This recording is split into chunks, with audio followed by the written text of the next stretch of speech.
Hello, BookTube, and welcome back to your Daily Penguin. This is our tour through my Penguin Classic wall, book by book, and author by author, and sometimes theme by theme, and we have definitely hit a theme. We are in Russian literature. Who knows for how long? I'm intentionally not really studying how far ahead we're going. And today we're returning to an author that we've already met. We're returning to Dostoevsky. This is a Penguin Classic with a really evocative cover. That is a 1903 painting. It's a self-portrait by Leon Spilert. Don't know the artist, but I really like the portrait. I really like the cover, especially since it speaks to the two books that are involved.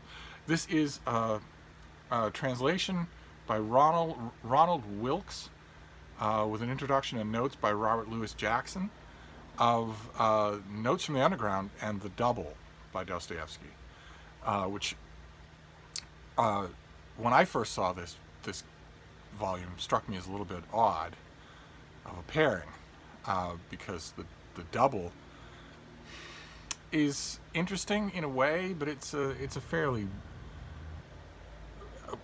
relatively a weak little thing, a weak little novel. It came out in 1846, whereas Notes from the Underground I think is much more powerful and came out in 1864. So they're off by more than a decade. But I understand the pairing.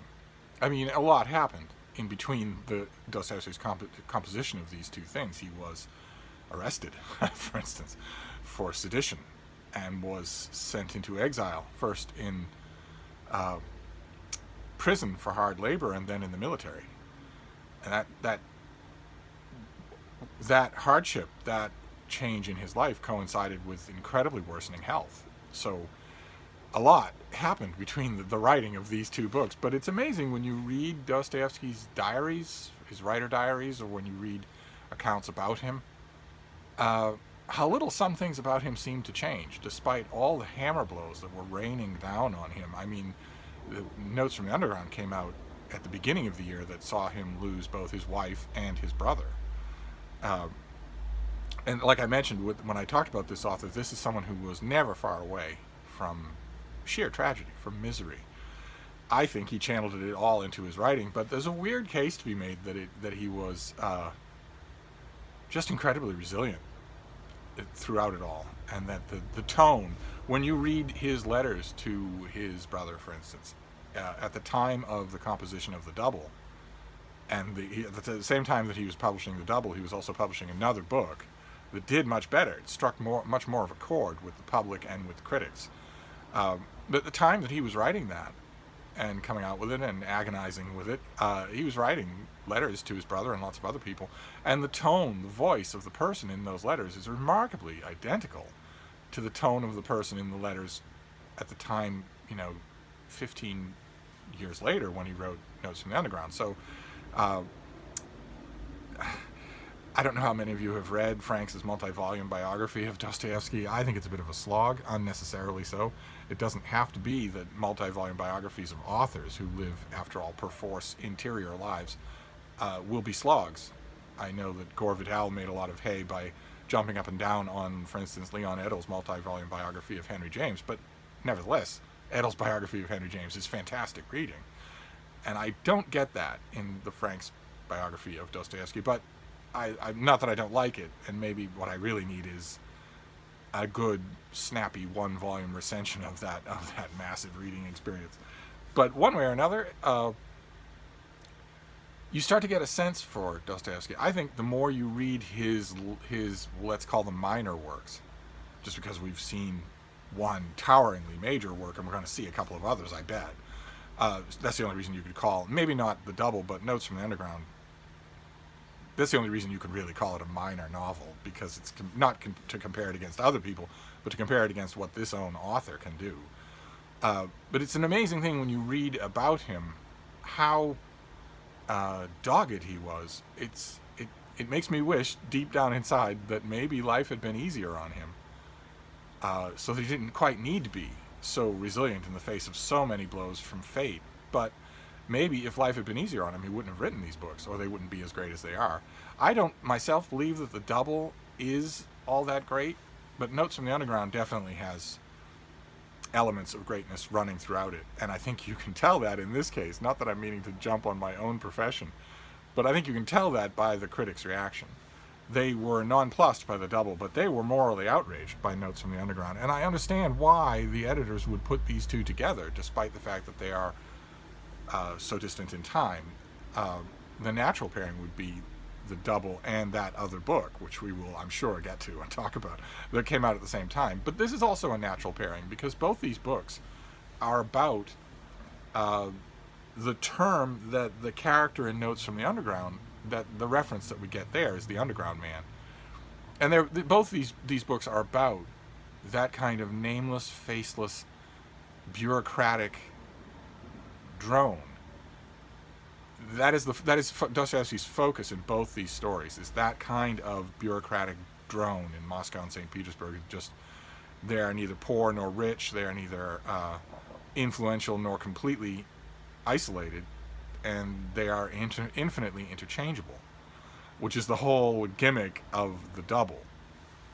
The character there, Yakov Petrovich Golyakin, is confronted, or he is one of those nameless, faceless, bureaucratic cogs in the wheel, and he is confronted with a double of himself. It is a simple but fairly effective and sometimes wonderful instrument for underlining his replaceability, his nondescriptness. And the Notes from the Underground just makes that more explicit, which is why critics reacted more strongly to it. They weren't all that in love with the double, but Notes from the Underground struck them as the author being bizarrely cynical, bizarrely nihilistic. And I confess, the first time I read it, it struck me that way too. The first time I read either one of these books, I finished them by saying, well, boy, somebody's got a bee in his bonnet, which is not what your reaction is supposed to be if you read a great author banging on about a great social subject. That's certainly not my reaction to most of the rest of Tolstoy. Subsequent rereadings have helped with that, and this is the kind of Penguin volume that I love to see, because I think it would be much more natural to pair each of these books with a different Dostoevsky work. The double was written at the same time as another work that is not in here. Notes from the Underground was written at roughly the same time, roughly simultaneously, with another work, which is not in here, and which, although it doesn't deal in anonymous bureaucrats, does deal in anonymity, very much so. You could draw thematic connections between those two other pairings just as easily as you could between these two, and that's why I like this, because it makes me think. Because it's interesting to find these two together in one book. And if I remember correctly, I admit it's been a couple of years since I read this thing, but if I remember correctly, Ronald Wilkes's translation is very good. So your Penguin Classic is a recommend. I could have a lot more to say about these, especially Notes from the Underground, but I'm a little worried because I made a 35-minute video yesterday and it took 26 hours to upload, and I don't want that to happen again. That's a drastic inconvenience to me and you. So I'm gonna today, just out of reflex, I'm gonna probably keep these videos fairly short. Feels unnatural, and I know that was probably just a fluke. I mean, there were strong thunderstorms in the area yesterday. It was on and off rainy.